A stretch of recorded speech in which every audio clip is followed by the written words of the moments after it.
Mr. Salem asked me the meaning of life, so it's taken me a lot of research to find out and bits and pieces and this and that, but I've been reading this book about this woman who actually experienced after death, and she's got it to the T. So I'm going to relate this to all you people that need to learn some lessons here in this lifetime on this earthly plane. All people as spirits in the premortal world took part in the creation of the earth. We were thrilled to be part of it. We were with God, and we knew that He created us, that we were His very own children. He was pleased with our development and was filled with absolute love for each one of us. Also, Jesus Christ was there. I understand to my surprise that Jesus was a separate being from God with His own divine purpose, and I knew that God was our mutual Father. My Protestant upbringing had taught me that God, the Father, and Jesus Christ were one being. As we all assembled, the Father explained that coming to earth for a time would further our spiritual growth. Each person who was to come to earth assisted in planning the conditions on earth, including the laws of mortality which would govern us. These included the laws of physics as we know them, the limitations of our bodies, and spiritual powers that we would be able to access. We assisted God in the development of plants and animal life that would be here. Everything was created of spirit matter before it was created physically. Solar system, suns, moons, stars, planets, etc., mountains, blah, blah, blah. I saw this process, and then to further understand it, I was told by the Savior that the spirit creation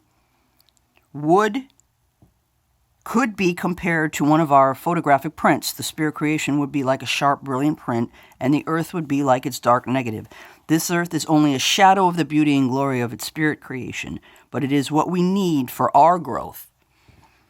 Now that's what Crazy Horse said. He was a visionary, a Native American visionary, and his theory was this is not the real world. Our shadows are the real world, which I thought was very, very cool in this piece here.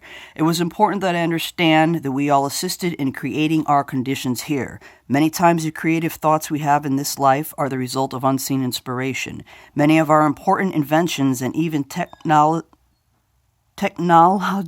developments were first created in the spirit by spirit prodigies.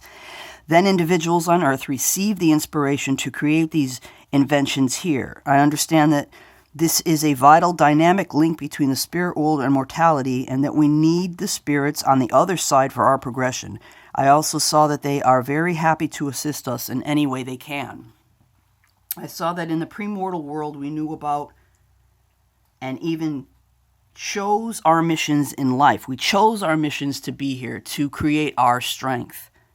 I understand that our stations in life are based upon the objectives of those missions. Through divine knowledge, we knew what many of our tests and experiences would be, and we prepared accordingly. We bonded with others, family members, and friends to help us complete our missions. We needed their help. We came as volunteers, each eager to learn and experience all that the God has created for us.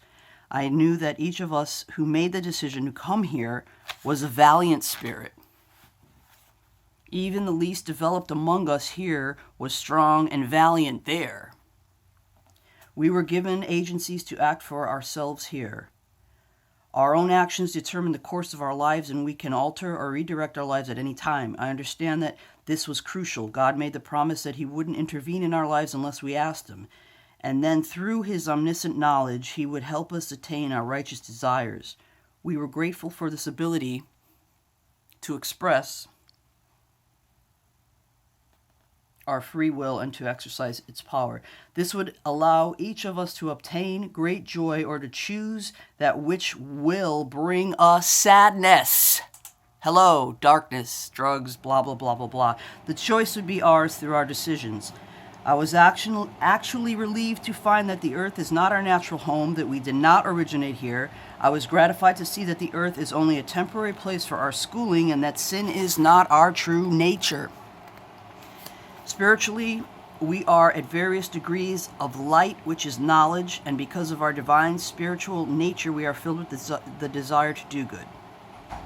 Our earthly selves, however, are constantly in opposition to our spirits. I saw how weak the flesh is. That's in the Bible. Okay, yeah. But it is persistent, although Although our spirit bodies are full of light, truth, and love, and they must battle constantly to overcome the flesh, and this strengthens them. Those who are truly developed will find a perfect harmony between the flesh and the spirit, a harmony that will bless them with peace and give them the ability to help others. As we learn to abide by the laws of this creation, we learn how to use those laws to our own good. We learn how to live in harmony with the creative powers around us. God has given us individual talents, some more and some less according to our needs. This is why some musicians, you'll understand this here, as we use these talents, we learn how to work with and eventually understand the laws and overcome the limitations of this life. By understanding these laws, we are better able to serve those around us. You know, musicians give us happiness to our souls. They also relay messages. These are reasons why some people have various talents and can deal with certain things in this life. Whatever we become here in mortality is meaningless unless it is done for the benefit of others. This goes all the way back to our spiritual self before we even came to this planet. And in serving others, we grow spiritually. Above all, I was shown that love is supreme. I saw that truly without love we are nothing. We are here to help each other, to care for each other, to understand, forgive, and serve one another. We are here to have love for every person born on earth. Their earthly form might be black, yellow, big, fat, whatever, blah, blah, blah. Each spirit has a capacity to be filled with love and eternal energy. At the beginning, each possesses some degree of light and truth that can be more fully developed. We cannot measure these things. Only God knows the heart of man, and only God can judge perfectly. He knows our spirits. We see our temporary strengths and weaknesses. Because of our own limitations, we can seldom look into the heart of man. All right. That's my sermon for today. You got any questions? Feel free to give me a call or a text or whatever. Goodbye. Sedona out. Salem out.